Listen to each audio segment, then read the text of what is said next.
வாங்க, இன்னைக்கு நான் செய்ய போகிறது வெண்டைக்காய் பொரியல். அந்த வெண்டைக்காய் பொரியலுக்கு 1/4 கிலோ வெண்டைக்காய் வாங்கி பொடி பொடியாக அரிஞ்சு வச்சுக்குங்க. இது போல் 1/2 கப்பு வெங்காயம் பொடியாக அரிஞ்சது, 1/2 கப்பு தேங்காய் பூ. இப்போ எப்படி செய்யணும்னு பார்க்கலாம்.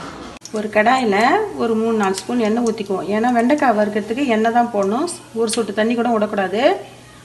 கடுகு உளுத்தம்பருப்பு போட்டிருக்கோம், 1 ஸ்பூன் கடுகு, 1 ஸ்பூன் உளுத்தம்பருப்பு. அது பொரிஞ்சிடுச்சு. இப்போ அடுத்தது 1 ஸ்பூன் கடலைப்பருப்பு போடுறோம். இந்த கடலைப்பருப்பு நல்லா செவந்துட்டோம். கடலைப்பருப்பு செவந்துடுச்சு. இப்போ கொஞ்சம் கருவேப்பிலை போட்டு அடுத்தது இந்த வெங்காயத்தையும் அதில் போட்டு நல்லா வதக்கிடுவோம்.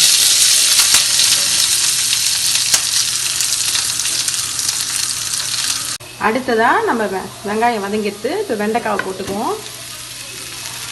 வெண்டைக்காயை போட்டுக்குவோம். கொஞ்சோண்டு மஞ்சள் பொடி போட்டுக்குவோம்.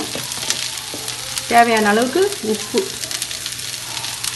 அடுத்தது 1 ஸ்பூன் மிளகாய்த்தூள். இதை போட்டு நல்லா நம்ம கிண்டி வதக்குவோம். வெண்டைக்காய் வேகிற அளவுக்கு நல்லா வதக்கிக்கணும். கடைசியாக தான் தேங்காய் போடணும்.